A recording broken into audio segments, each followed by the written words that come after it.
Yes, we're live here at Scotland Yard, and we're bridging a gap with, we're teaming up with the Met to try and the police to try and see life behind the badge, to try and see policing, to try and give people another look to policing, because a normal person on the streets has no idea how much or even how many opportunities there are within the Met, within the organization, because all we see once you hear police, then all we know is the cars running about with the lights and normal police person walking on the street, normal policeman or woman. That's all we know, you know. But then having joined up or even partnered with the Met with the work we've been doing, looking at behind the badge, I've come to see a lot of opportunities that many of the people in our community have no idea about, you know. So before we get into it, I would like you to first introduce yourself and what you do. Okay, my name's Acting Sergeant Alan Boyle. I work for the recruitment team, outreach at Metropolitan Police. I've been doing this role for just over a year now. Before that, I was a frontline police officer on the response teams, and also I've done some safe neighbourhoods, and that's over a period of 20 years. Okay, nice. Wow, that's a long time. And then how have you found it? How and also what made you join? Well, from a very young age, probably from the age of about 7, I used to watch all the cop programs on the TV, and there was also a family interest. My stepfather was a Metropolitan Police officer. He also worked for Glasgow Police, and just listening to him and his stories, and doing some work with some family who were involved in the homeless shelters in Glasgow. I really just wanted to help people, and I saw policing as that opportunity. So that was my aspiration from a young age.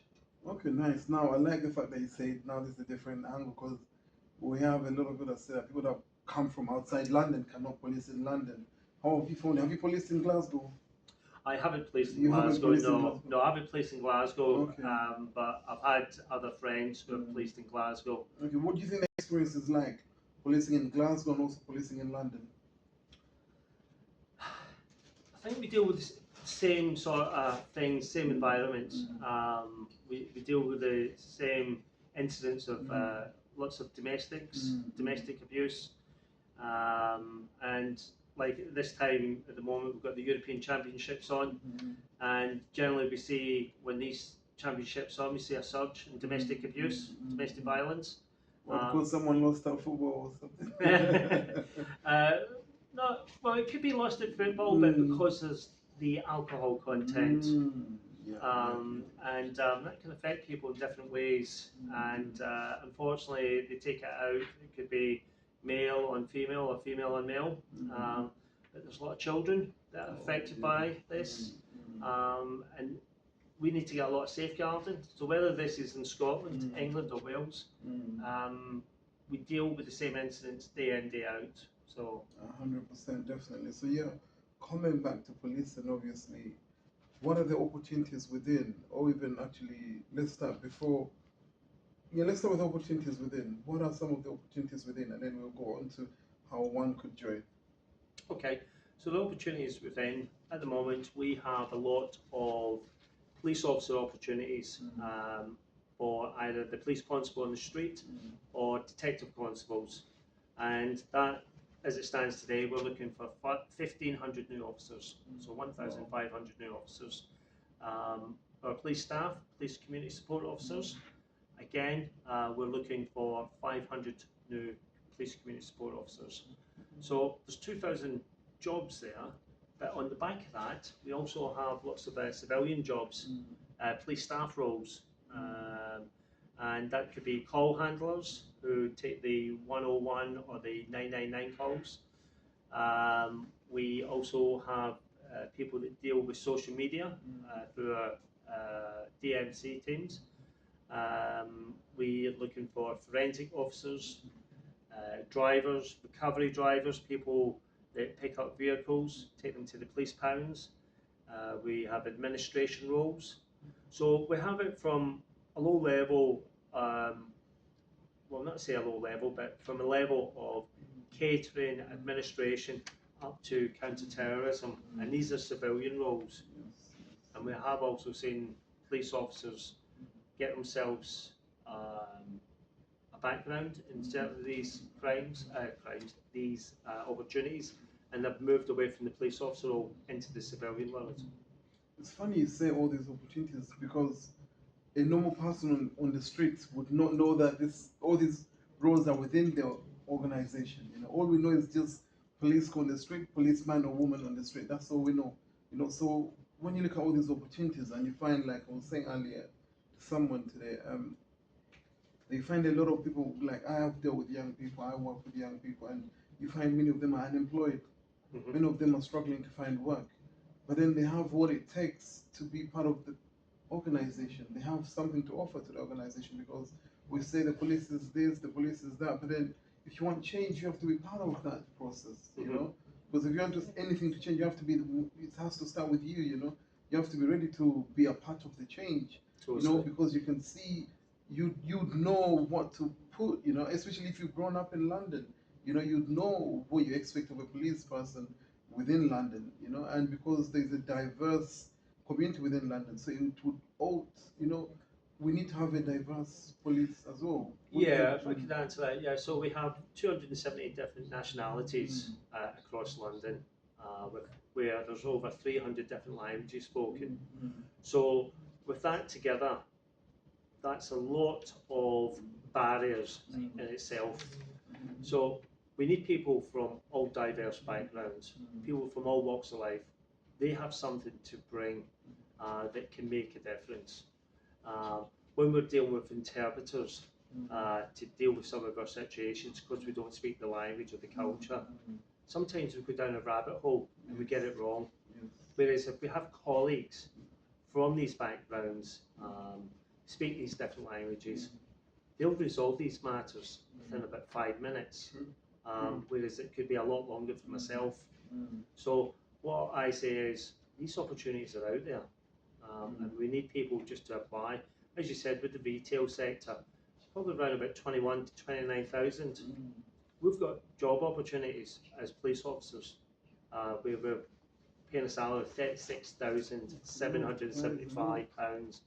And if you're a young 18-year-old, because the criteria is 17 to 57, the age group, and if you're already established here in London, that's a really good salary. What other, I mean, we have, like I said, the civilian jobs, but we also have other roles. I was at a college a couple of weeks ago, and there was a gentleman and a female who had disabilities and were visible, and they just floated straight past my stand. So I went down and I walked after them and I said, "Hi there, could we have a chat?" And they could hold a conversation, they were assertive, they were calm. And what they were saying to me was, "We just saw your stand and thought, oh, you just want police officers," not realising we also need the backroom staff. Without the backroom staff, I cannot do my job. 100% you can't, 100%. Yeah, so we're saying to them, look, I've got colleagues who have got disabilities, disfigurements, but they started off as volunteers in the front office, and then full-time jobs came up, and there was like, why don't you apply? And there was that nervousness of, oh, it's me, will I be eligible? Will they want me? And some of those people have actually progressed in the last 18 months where they are actually managing the office, where they usually have 3 trained staff. The management have got the confidence in them to take on that role by themselves. So all I say is, give it a try, apply, register your details, look at the criteria of the jobs, and just put in an application. Because if you get offered the job, it's up to you whether you accept it. And you haven't lost anything. Most of the training for police officers is online, and then there's a 2-day assessment at a police station. And then once you get through that, it's the vetting. That's what hinders a lot of people, is the vetting. Yeah, most people think they would not pass the vetting process. Yeah, it has increased the vetting. So the actual recruitment process for police officers is 6 months, 29 weeks. and then the delay would be the vetting. And they'll look at you, your brothers, sisters, your siblings, your parents, step parents, anyone that's lodging at your home address, they will all be looked at. Now, if you've got someone lodging at your address who's got a criminal record, that's going to be a problem. And that could hinder you getting into the police service.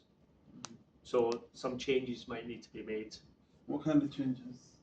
Well, Like move out or finding somewhere else for the person to go.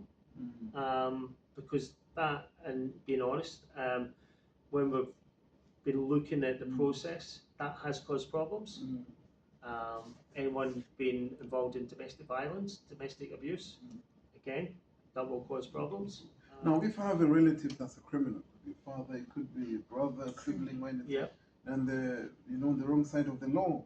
Yeah. But me myself, I've never even been in handcuffs. You know. Yeah. Would that hinder my process of getting into the? Possibly. Really? Yes.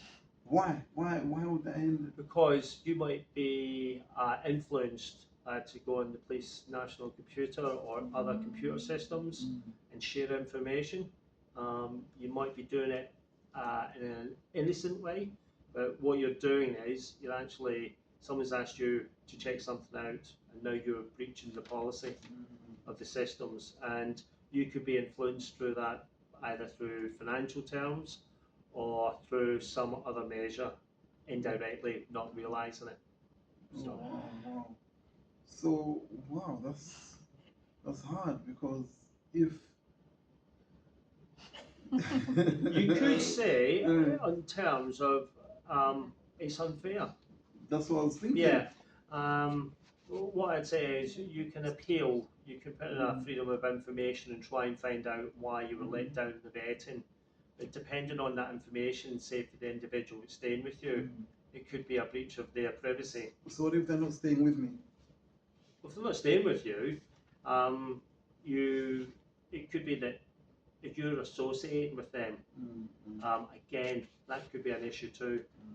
So again, it's to stop people being influenced. Sometimes people are vulnerable through financial pressure, the cost of living, and just by helping someone else through a friend who's involved in criminality, that's a job loser. Okay, wow, that's interesting to know. So now, coming back to the force, you know, coming back to obviously what we're looking at, trying to see life behind the badge, you know, because normally, or even not even just normally, but most of the times, all we see is the uniform. You know, that's all we see. You know, so what do you think the organization can do to try and change that, so that people get to see?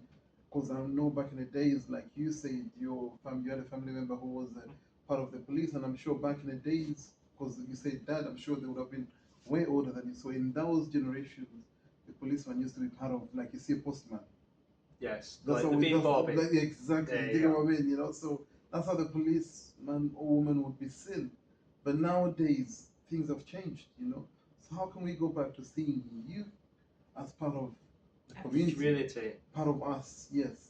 Okay, so across the Metropolitan Police, we're introducing integrated community engagement teams, and those teams are going to be going out to events and possibly into education establishments, like we do on the outreach support teams.